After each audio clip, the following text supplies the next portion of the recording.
So at that time, you had judo. It didn't really grab me. Wrestling, no, it didn't grab me. Boxing, no, you get hit too much in boxing. Can't be that smart doing boxing. And then James Bond movie, right? one shuto strike and down. That's what I want to learn. That's the one. And at that time, you couldn't learn karate because you couldn't find a dojo because they were too small and too poor to advertise. So, and then you have to know somebody. And I go to the library and I'd get out the book by Kanazawa Sensei from Shotokan and got to the backyard and could not make heads or tails, but could not make sense of it, right? And then finally there was an ad when I started work at the insurance company. In the YMCA had this big ad for every possible hobby you could imagine, a big page full of these. There was one course, 10-week course on karate. I'll try that. Wasn't that expensive? I thought, I'll try it. 10 weeks, I'll try it. So I turn up, and I was there at 7 because it was 7 o'clock to 8 o'clock, 8:30, 7 to 8:30.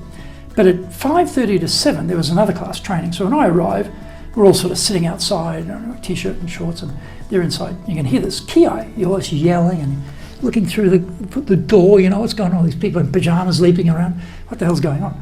And anyway, so I know exactly what we did because I taught that class myself many times. So I know what we did. And at the end of it, we're sitting on the wooden floor, which is hard on your knees, right? Sitting in meditation in your seiza, that seated position. We're meditating, and I got summer. It's like this is January in Brisbane, which is like hot, really humid, really hot. I got sweat pouring down my face. But I remember I'm sitting there. I got sweat running down my face. My knees are killing me. My toes are killing you. Your feet folded behind you. This is for me. I knew it straight away. I was hooked. How old were you? 70. I was just turned 70. I was hooked. And from that moment on, that was it. And so, this is 51st year this year, training for 51 years. Wow. Yeah. And so, what we used to do... Where did your son die? Yunda? Oh, good. I got Rokudan now. Rokudan. Yeah. Wow, and so, congratulations. We would train, when I got through the beginning class, we trained 5:30 to 7 in that dojo. And then the Hombu dojo was in a very distant part of the CBD, the Central Business District. Can't believe it. So I'm wearing my dogi, my shoes, and I'm running through the city in my dogi, 7 o'clock at night, from one dojo to the other dojo, do another hour and a half of training. So I'm double training. I did that forever. And then in 19 months, I went from white belt to black belt, which was unheard of. 19 months. Unheard of. You unheard of. Breathe, ate, that's all you did. Unheard of. And we had a Japanese teacher, Kusano. What did your parents think about this? Because you were coming home, that's all you did. No, did you have a makiwara at home too? No. We didn't use makiwara in those days. At that time. Oh, they did? At that time. That came later. But that's when Iba Sensei came to Australia. But we had Kusano Sensei came out from Japan. We had a Gashku. So you were doing katas? I did my training, grading with kumite, kata, basics, the whole works. And I got my shoda at the age of 18.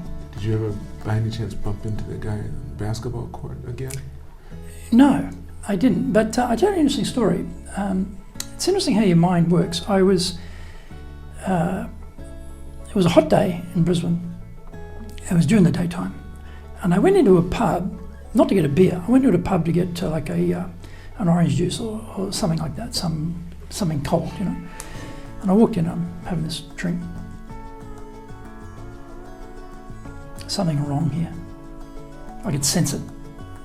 Something wrong here. No, your age again now at this time is, how old are you now? Oh, I'm probably about 19, 20. 19, okay. So I could sense something's wrong. Mm-hmm. So I just walked out.